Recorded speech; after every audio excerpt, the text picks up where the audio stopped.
Welcome to another Social Security Nerds podcast. I'm Mike Hayflick along with my partner, Russ Geiser. Today, we're going to talk about the concept of spousal benefits. Spousal benefits are basically for married couples, maybe even divorced people. You've been married, you still might be allowed spousal benefits. We're going to talk a little bit about that because it's a commonly misunderstood topic. Russ, you want to take us into kind of some of the basics? Right. So how do you know if you even qualify for the spousal benefit? Well, first, you have to be married for a year. Okay. Once you're married for a year, then you determine, well, if I'm entitled to a spousal benefit, how do we calculate that? So what you do is you look at both spouses' full retirement age benefits. That's by the date of birth. We'll have another podcast on the ins and outs of that at some point. But your full retirement age, it'll say right on your Social Security statement what that is. If you were born 1967 or later, it's age 67. So let's go with that. Mm-hmm. So if both spouses had a full retirement age of 67, we take the higher number, the higher spouse's record, we divide that by 2, and then we subtract the lower earnings record amount. And if it's a positive number, that's your spousal benefit. And the spousal benefit's payable even if the spouse doesn't have benefits on their own working record. So maybe you're a spouse who stayed at home and took care of the kids, raised them, and all of that, and you didn't qualify for your Social Security benefit.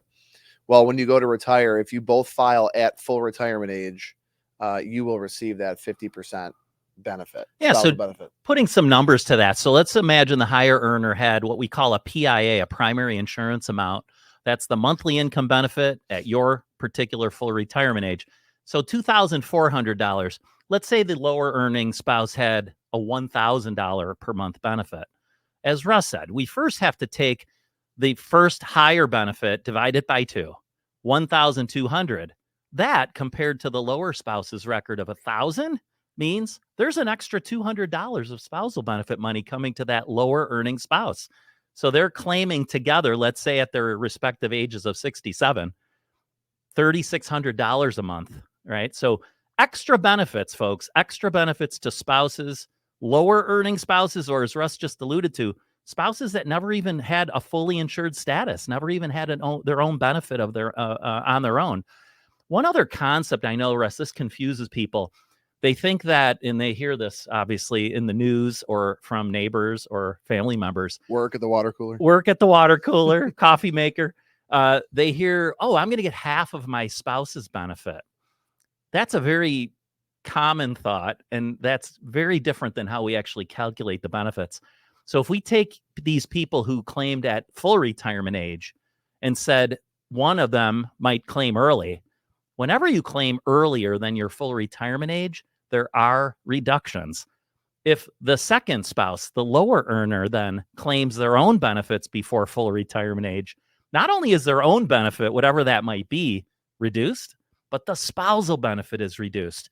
So let specialists like Russ and I help you figure out, what does this all mean for me? What does this mean for my spouse and I? As I've said before, we have embraced the complexity of Social Security claiming, so you don't have to. That's right. And then here's another big thing. So now both spouses have filed. You have the one spouse with the higher benefit. You have the other spouse filing, and maybe it's a spousal benefit or not. But when the one spouse should pass away, let's say they're both in their 80s and one passes away, both benefits do not continue paying to the survivor. Only the higher of the two benefits remain in the household. That's a really important thing to understand, especially when you're trying to figure out when should we claim.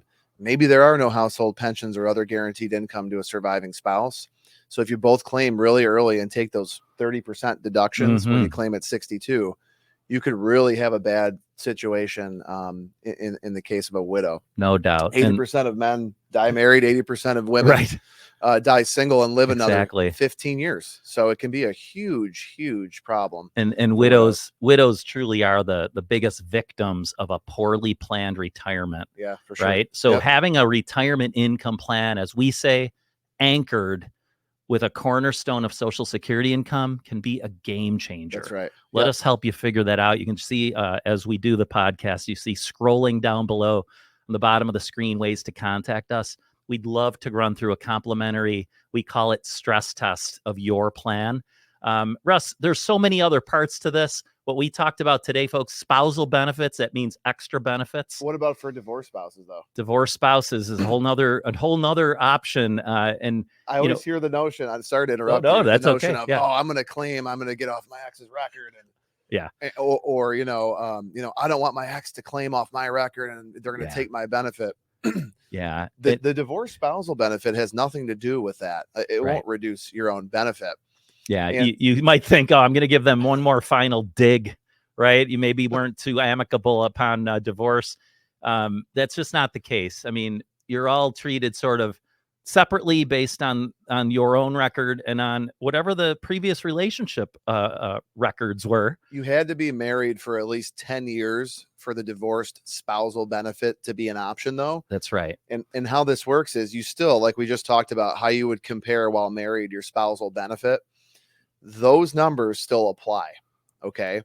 But you have to have been married for 10 years. And then when you divorce, or when at the time that the marriage dissolved, and then there's some other rules that apply so on top of that. The other couple would be you still have to have reached age 62, right? You can't, unless it's a Social Security disability type case, which we're not talking about right now. No. So you have to at least have been age 62 upon claiming, and that former spouse of yours has to at least be entitled. All that means is they have to have reached age 62 themselves for you to be able to get that auxiliary benefit called a spousal benefit based on their record. So you don't have to seek these people out. You don't have to find them and ask them, what's your Social Security benefit? Russ, what's the way people can actually find that information out? Yeah, you can call the Social Security Administration and just ask them, say, I was married previously. Here's the Social Security number, the information of my ex. Am I entitled to a spousal benefit? The other thing, too, is you can't be remarried. If you've remarried, there's no longer an opportunity to claim a spousal benefit from that living divorced ex. That's right. Which gets me to the next yes. claiming. We have independently entitled divorced spouses who have then been deceased. The rules change. In this scenario, your former spouse who has now passed away, you may be entitled to a whole different benefit. That's right. A whole different benefit, meaning a whole benefit.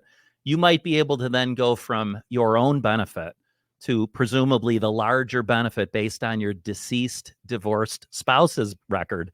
So there are, I like to say, friendlier rules for those that have experienced death, whether it was while you were married and you're now a surviving spouse, or if you were divorced first and then that spouse had passed. Right. Friendlier meaning they allow some switching to go on.